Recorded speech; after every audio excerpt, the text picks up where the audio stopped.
औज़ुबिल्लाहि मिनश्शैतानिर्रजीम बिस्मिल्लाहिर्रहमानिर्रहीम लन तनालुल बिर्रा हत्ता तुनफ़िकू मिम्मा तुहिब्बून वमा तुनफ़िकू मिन शैइन फ़इन्नल्लाहा बिही अलीम कुल्लु त्ताअमि काना हिल्लन लिबनी इसराईल इल्ला मा हर्रम इसराईलु अला नफ्सिही मिन कबली अन तुनज़्ज़लत तौरात कुल फ़ातू बित्तौराति फ़त्लूहा इन कुंतुम सादिकीन फ़मन इफ़्तरा अलल्लाहिल कज़िब मिन बादि ज़ालिका फ़उलाइका हुमुज़्ज़ालिमून कुल सदक़ल्लाह फ़त्तबिऊ मिल्लता इब्राहीम हनीफ़ा वमा काना मिनल मुशरिकीन सुब्हान रब्बिका रब्बिल इज़्ज़ति अम्मा यसिफ़ून वसलामुन अलल मुरसलीन वल्हम्दुलिल्लाहि रब्बिल आलमीन। लन तनालुल बिर्रा हत्ता तुनफ़िकू मिम्मा तुहिब्बून, हरगिज़ हासिल ना कर सकोगे नेकी हत्ता के तुम खर्च करो वो चीज़ जो तुमको सबसे प्यारी है, सबसे महबूब है। आयत का मतलब समझ लीजिए। कुरान मजीद के अंदर ये बात आ रही है कि हरगिज़ हासिल ना कर सकोगे नेकी, यहाँ तक कि तुम खर्च करो वो चीज़ जो तुम्हें सबसे ज़्यादा प्यारी है। ठीक है। अब यहाँ पर जो नेकी है ना, इसका मायना किया जाएगा नेकी में कमाल हासिल करना। नेकी में कमाल, मुकम्मल तौर पे नेकी हासिल ना कर सकोगे। ठीक है। क्योंकि जो आदमी मुसलमान है, ईमानदार है, अमाल भी अच्छे करता है, सदका खैरात भी करता रहता है, तो बाज़ अवकात ये हो सकता है कि कोई चीज़, कोई माल, यानी उसका खजूरों का बाग, किन्नू का बाग, माल्टे का बाग, या कोई ज़मीन का टुकड़ा, या कोई दुकान उसको ज़्यादा प्यारी है, तो वो उसको अल्लाह की राह में नहीं देता, तो क्या उसके अमाल ज़ाया हो जाएंगे? नहीं। ईमान है, अल्लाह पर अक़ीदा तौहीद है, नमाज पढ़ता है, नवाफिल पढ़ता है, सदका खैरात करता है, रोज़े रखता है, तो नेकी में कमाल हासिल करने के लिए सबसे महबूब चीज़ खर्च करनी। अगर कोई नहीं करता तो नेकी तो फिर भी मिल जाती है, नेकी तो फिर भी मिल जाती है, लेकिन नेकी में मुकम्मल तौर पे कमाल हासिल करना उस बंदे का होगा जो चीज़ उसको सबसे ज़्यादा प्यारी हो, वो अल्लाह की राह में खर्च कर दे। अस्सलाम वालेकुम। आप आए क्यों नहीं? मैं सबको पढ़ा रहा हूँ, बस मुझे बता दो आप क्यों नहीं आए। चलो ठीक है, ओके, खुदा हाफ़िज़, अस्सलाम वालेकुम। अच्छा जी, तो बात समझ आ गई ना आपको? तो इसका ये मतलब नहीं लेना चाहिए कि नेकी मिलेगी नहीं है। बंदा 10,000 रुपये मदरसे में दे दे तो नेकी नहीं मिलेगी, यतीम खाने में दे दे तो नेकी नहीं मिलेगी, अस्पताल में दे दे गरीबों के लिए, गरीब मरीज़ों के लिए, नेकी तो मिल जाएगी, लेकिन नेकी के अंदर एक कमाल दर्जा हासिल करना ये बड़े बड़े दिल गुर्दे वाले बंदों का काम होता है। और जो कमाल हासिल कर लेगा तो फिर तो उसकी क्या ही बात है? वो तो अल्लाह के बहुत ज़्यादा करीब हो जाएगा। वमा तुनफ़िकू मिन शैइन फ़इन्नल्लाहा बिही अलीम, और जो तुम खर्च करोगे कोई भी चीज़, बस बेशक अल्लाह ताला उसको खूब जानता है। जितना भी कोई माल खर्च करता है, या बात समझना, जो तुम खर्च करते हो कोई चीज़, अल्लाह उसको खूब जानता है, इसका मतलब भी समझ लो। जो तुम माल देते हो अल्लाह को पता है।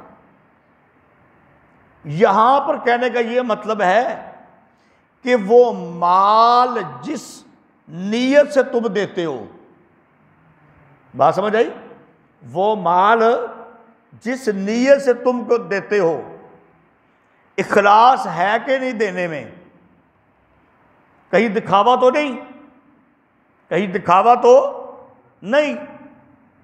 काजी तालिब हुसैन ने रमज़ान के जुम्मे में मिंबर पे बैठ के कहा तलबा की इफ्तारी करानी है, मदरसे को ज़कात देनी है, दो भाई।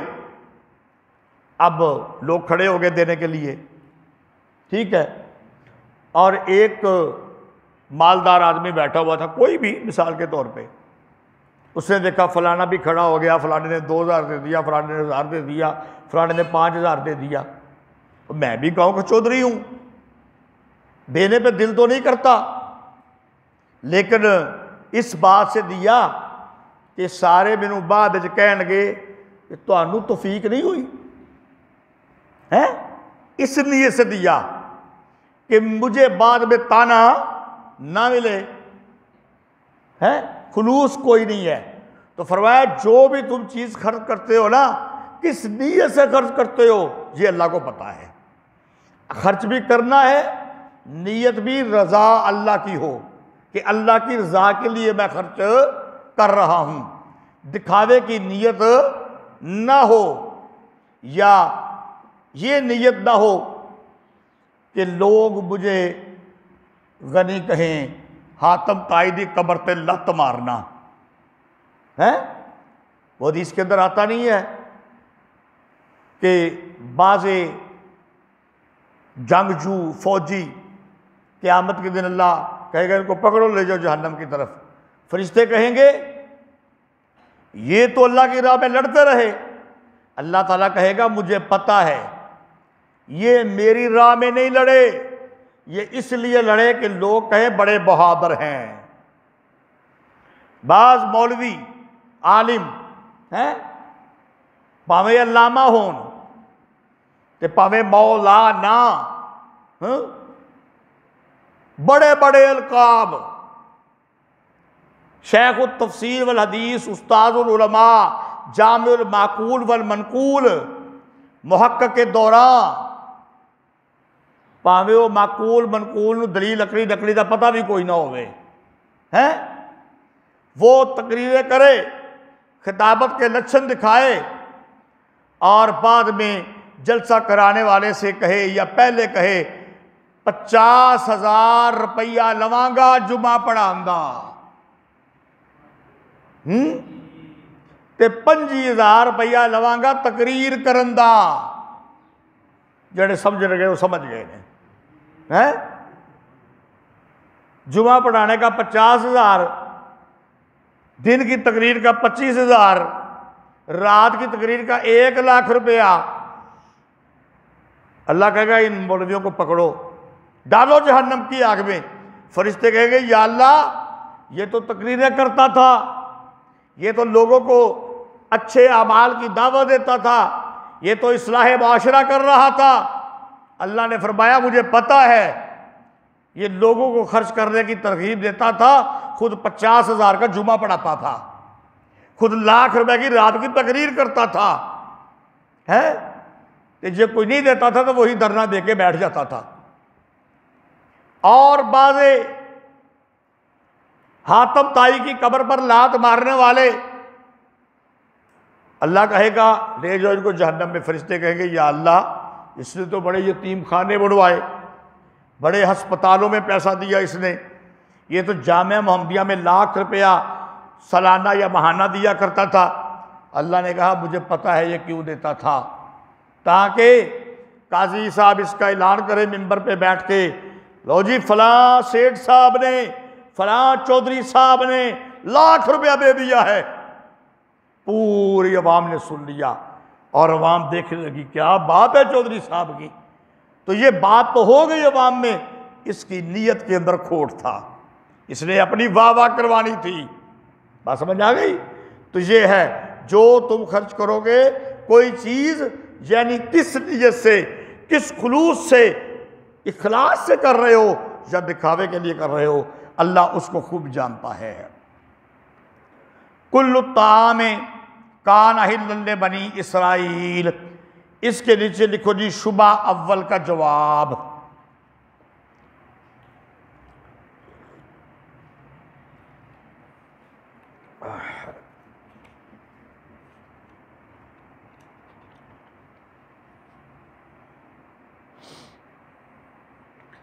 देखो भाई,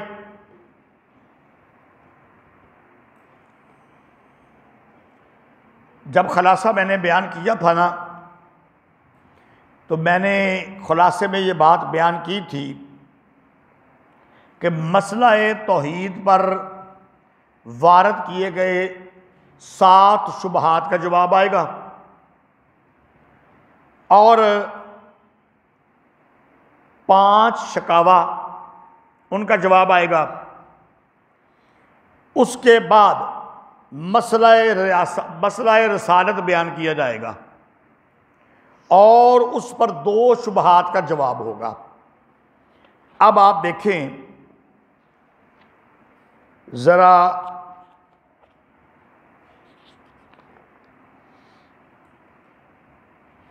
आयत नंबर 80 खत्म होने के बाद देखिए ना, वइज़ अख़ज़ल्लाहु बीसाकन नबिय्यीना, इसके नीचे क्या लिखा हुआ है? मसलाए रसालत। तौहीद बयान करने के बाद यहाँ से मसला रसालत शुरू हुआ था। ठीक है कि भाई अल्लाह ने सारे नबियों से ये वादा लिया कि जब आए तुम्हारे पास वो नबी जिसके पास किताब हिकमत है, फिर आए तुम्हारे पास रसूल तस्दीक करने वाला उसकी जो तुम्हारे पास है। तो यहाँ से मसला रसालत का बयान शुरू हो गया था। अब निकालो अपना सबक। अब शुबा अव्वल का जवाब लिख दिया आपने, इसके साथ आगे लिख लो मसलाए रिसालत पर, ताकि बात वाज़ेह हो जाए। पहले 7 शुबात का जवाब आ चुका है ना।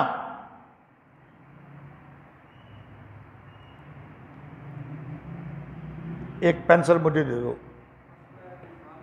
हाँ, मसलाए रिसालत पर शुबा अव्वल का जवाब मसला रिसालत पर, क्योंकि मसला जो है तौहीद उस पर तो 7 शुबात का जवाब आ गया हुआ है।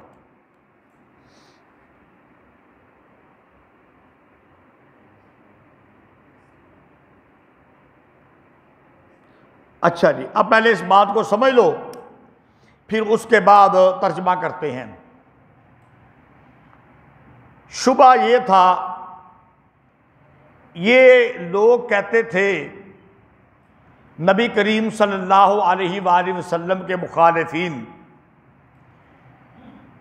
कि हजूर अकरम सल्लल्लाहु अलैहि वसल्लम अपने आप को ये कहते हैं कि मैं मिल्लत इब्राहीमी पर हूँ। कल के सबक में आपने पढ़ा ना, जब उन्होंने कहा कि हम मिल्लत इब्राहीम पर हैं, तो हजूर अकरम सल्लल्लाहु अलैहि वसल्लम फरमाया नहीं, तुम नहीं हो, हम मिल्लत इब्राहीम पर हैं। ये बात आप कल पढ़ चुके हो। तो इन्होंने कहा कि हजूर अकरम सल्लल्लाहु अलैहि वसल्लम अपने आप को मिल्लत इब्राहीमी पर बतलाते हैं और ऊंट का गोश्त और दूध हलाल समझते हैं। ऊंट का गोश्त और दूध हलाल समझते हैं। ये चीज़ें हज़रत इब्राहीम अलैहिस्सलाम पर हराम थी, है? ये उन्होंने कहा। नबी करीम सल्लल्लाहु अलैहि वसल्लम ने जवाब दिया, ये चीज़ें हज़रत इब्राहीम अलैहिस्सलाम पर हलाल था, ऊंट का गोश्त भी और दूध भी।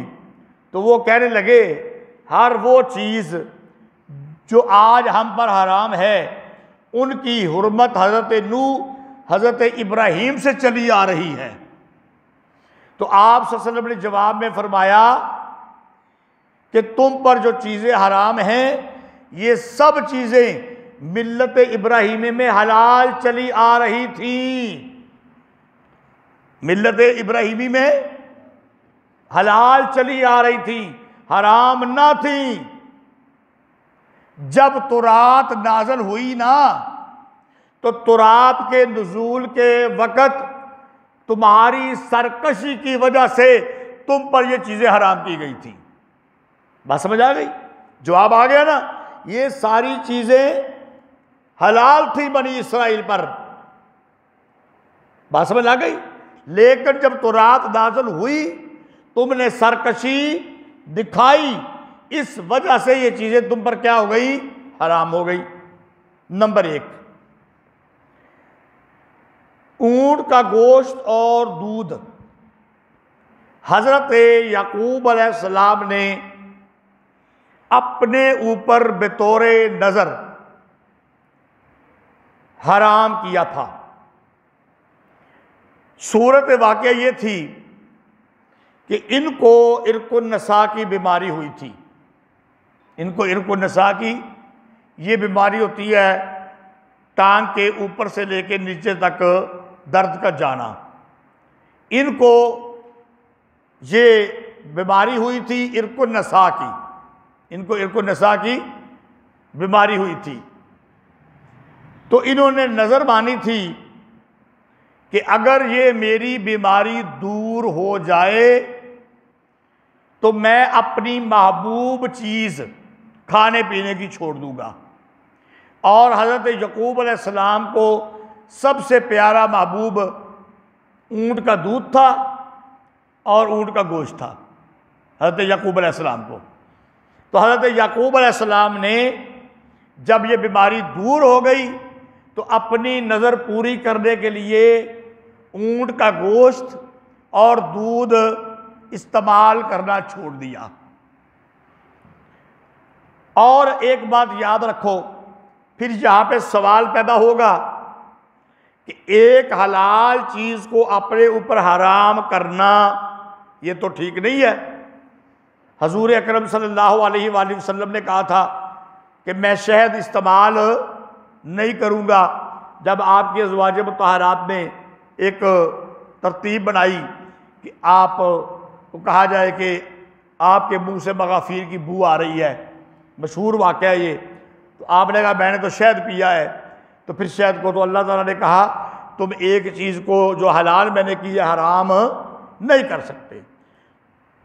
तो इसका जवाब ये है कि नबी करीम सल्लल्लाहु अलैहि वसल्लम की शरीयत में जो अल्लाह ने एक चीज़ हलाल की उसको बतौर नज़र हराम करना ठीक नहीं। पहली शरीयतों के अंदर ये बात जायज़ थी। पहली शरीयतों के अंदर ये बात जायज़ थी, वरना अल्लाह का पैगंबर हज़रत याकूब अलैहिस्सलाम कैसे ऐसी नज़र मान सकता? भाई ये तो अल्लाह का पैगंबर है। तो याकूब अलैहिस्सलाम ने इस बीमारी की वजह से नज़र मानी थी। फिर आगे उनकी औलाद जो है ना, उन्होंने भी ऊँट का दूध और गोश्त का इस्तेमाल अपने ऊपर ममनू रखा।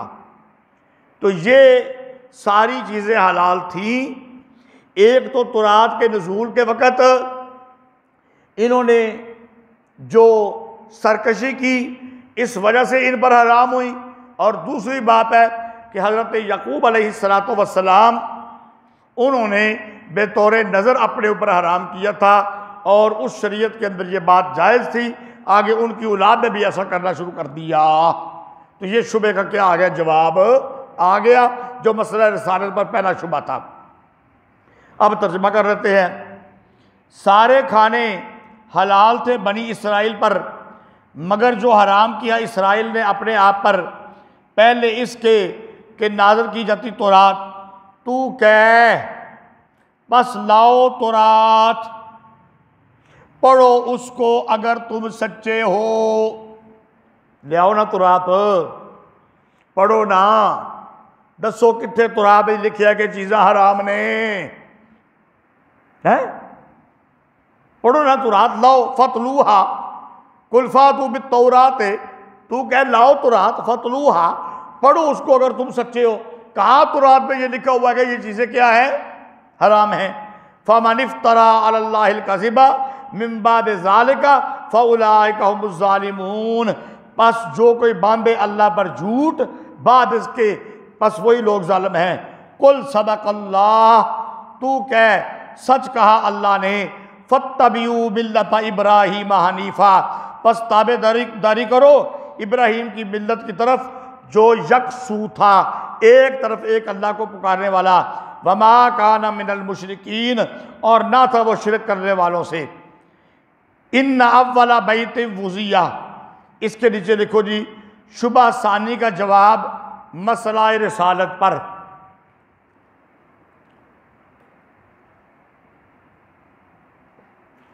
शुबह सानी का जवाब मसला रिसालत पर।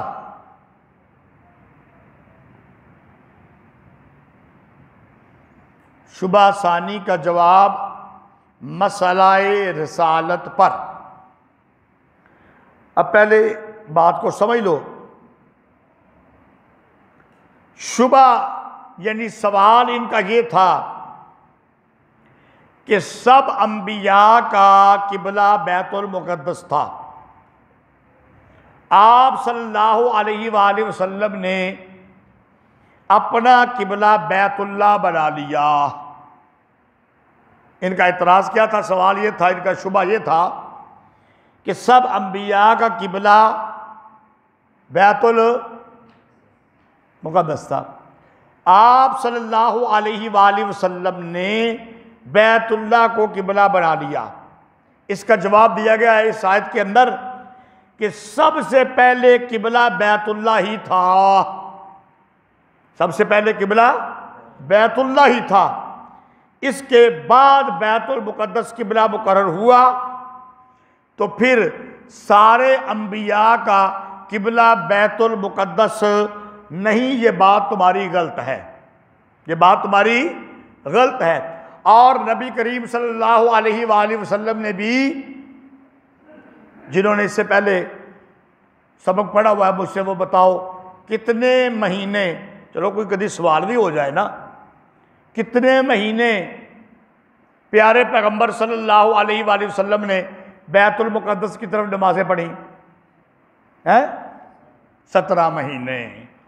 फिर उसके बाद सयक़ूलु सुफ़हाउ मिनन नास से जब सूरह बकरा पढ़ाई जाएगी तो वहां पे आ जाएगी ये बात।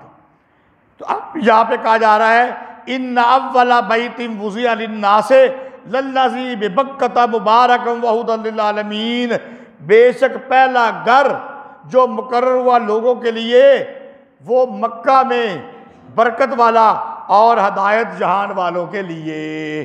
तो शुबे का जवाब दिया कि पहला घर हज़रत आदम अलैहिस्सलाम ने किसको बनाया था? बैतुल्लाह को। फिर उसके बाद इसको दोबारा हज़रत इब्राहीम अलैहिस्सलाम ने अपने बेटे हज़रत इस्माईल अलैहिस्सलाम के साथ मिलकर, बोलो, तामीर किया था ना। मुकाम इब्राहीम मौजूद है कि नहीं मौजूद वहाँ पे है? अल्लाह ताला सबको उम्रा और हज करने की तौफीक अता फरमाए। तमाम तुलबा व तालिबात को अल्हम्दुलिल्लाह 3 मरतबा मैंने उम्रा किया है। देखिए वो जगह जहाँ पे मैंने, है जी। तो आदम अलैहिस्सलाम ने बैतुल्लाह की तामीर की, हज़रत इब्राहीम और इस्माईल अलैहिस्सलाम ने बैतुल्लाह की तामीर की। तो तुम कैसे कह सकते हो कि पहले सारे अंबिया उनका किबला क्या था? बैतुल मुक़द्दस था।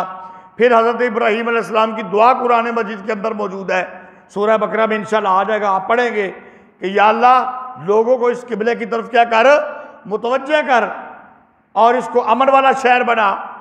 ये सारी बातें हैं। हाँ जी। फ़ीह आयातुम बय्यिनातुम मकाम इब्राहीम, उसमें निशानियां हैं वाज़े मकाम इब्राहीम। फिर तुम कैसे कह सकते हो कि ये सारे अंबिया का किबला था? वमन दाखलहु कान आमिना, और जो कोई उसमें दाखिल हुआ अमन पा गया। वलिल्लाहि अलन्नासि हिज्जुल बैति मन इस्तता इलैहि सबीला, और अल्लाह का हक है लोगों पर हज करना इस घर का जो इस पर कुदरत रखता हो इसकी तरफ चलने की। बात समझ लो, अल्लाह का हक है लोगों पर हज करना इस घर का। नमाज फर्ज 5 वक्त की, ज़कात बंदा साहिब निसाब हो तो उस पर फर्ज, रोज़ा रमज़ान के महीने के अंदर साल में एक बार 29-30 दिन बालग आकल मर्द औरत सब पर फर्ज, सिवाय उसके जो बीमार और मुसाफिर है, लेकिन वो भी बाद में रोज़े पूरे करेगा। और चौथी चीज़ जो फ़र्ज है वो क्या है? हज। लेकिन हज इस सूरत के अंदर फ़र्ज होता है कि बंदे के पास अपने बीवी बच्चों के लिए, अगर बीवी बच्चे नहीं हैं तो घर के जो और उसके रिश्ता ख़ानदान के या फैमिली के लोग हैं, रिश्तेदार फैमिली के लोग हैं, उनके लिए मुकम्मल खाने पीने का सामान जितने दिन हज पर लगे, 40 दिन ज़रूरी नहीं भाई, ठीक है।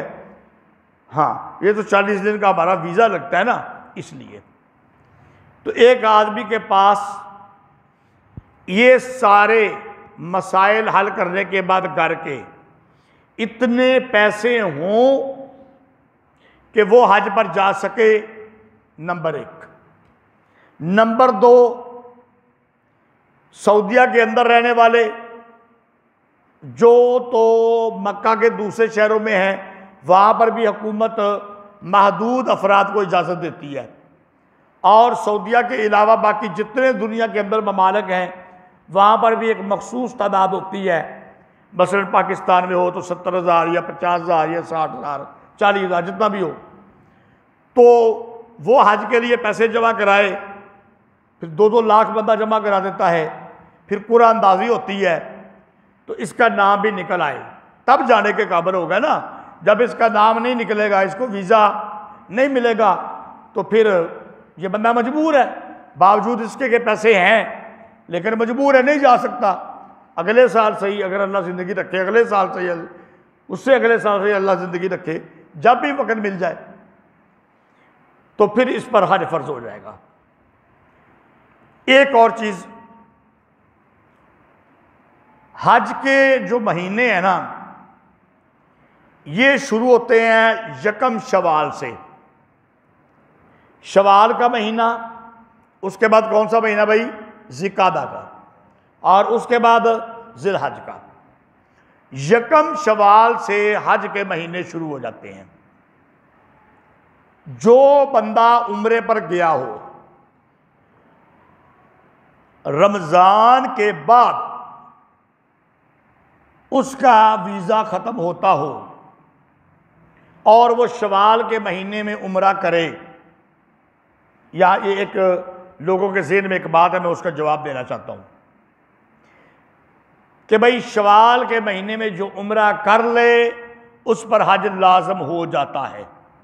ये बात तो ठीक है, ये बात तो ठीक है, लेकिन अगर उसका 20 शवाल को वीज़ा ख़त्म हो जाए, उम्रा तो उसने कर लिया, अब सऊदीया की हुकूमत उसको वीज़ा बढ़ाने की इजाज़त भी नहीं देती और वापस भेजती है, तो वो बंदा क्या है? मजबूर है वापस आने पर।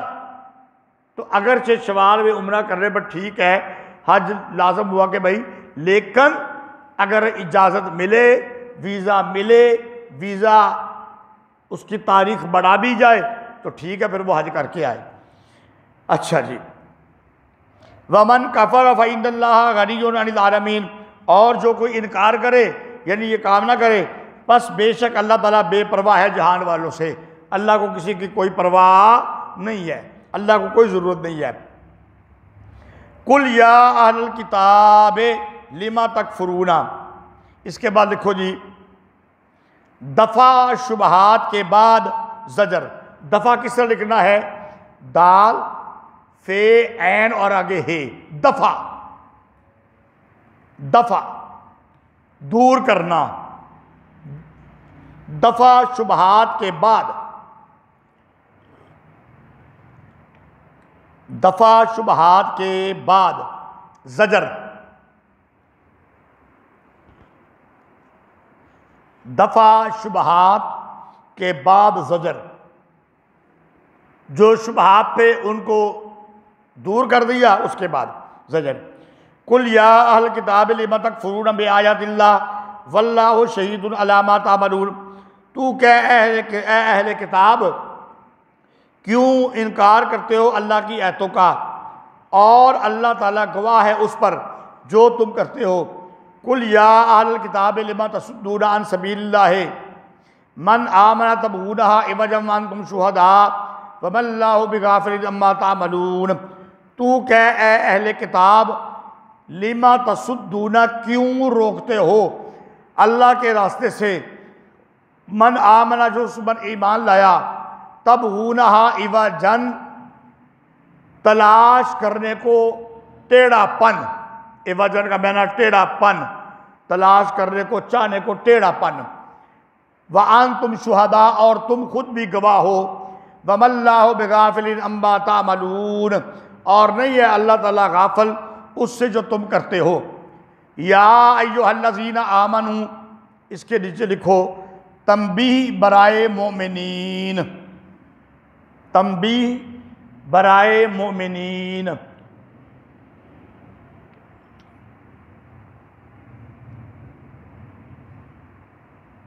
तंबीह बराए मोमिनीन। या अय्युहल्लज़ीना आमनू इन तुतीयू फरीक़म मिनल्लज़ीना ऊतुल किताबा, ए ईमान वालो, अगर तुम कहा मानो एक फरीका उन लोगों में से जो दिए गए किताब, यरुद्दूकुम बादा ईमानिकुम काफिरीन, अगर तुम इन लोगों का कहना मानोगे ना, यानी अहले किताब, वो लुटा देंगे तुमको ईमान के बाद काफर बनाकर, इनकी बात माननी नहीं। व कैफ तकफुरूना, और कैसे तुम कुफर करोगे, व अंतुम तुतला अलैकुम आयातुल्लाह, और तुम पर पढ़ी जाती है अल्लाह की आयतें, व फीकुम रसूलुहु, और तुम में उसका रसूल है। व मई यातसिम बिल्लाह, और जो कोई मजबूत पकड़े अल्लाह की रस्सी को, फ़क़द हुदिया इला सिरात मुस्तकीम, बस उसने राह पाई सीधे रस्ते की। या अय्युहल्लज़ीना आमनुत्तकुल्लाहा हक्का तुकातिही वला तमूतुन्ना इल्ला व अंतुम मुस्लिमून। मुअज़्ज़ज़ तुलबा व तालिबात, खुलासा के अंदर मैंने बताया था कि शुरू से लेके आयत नंबर 102 तक पहला हिस्सा है, और आयत नंबर 102 से लेके आयत नंबर 185 तक दूसरा हिस्सा है। अब यहाँ से सूरत का दूसरा हिस्सा शुरू हो रहा।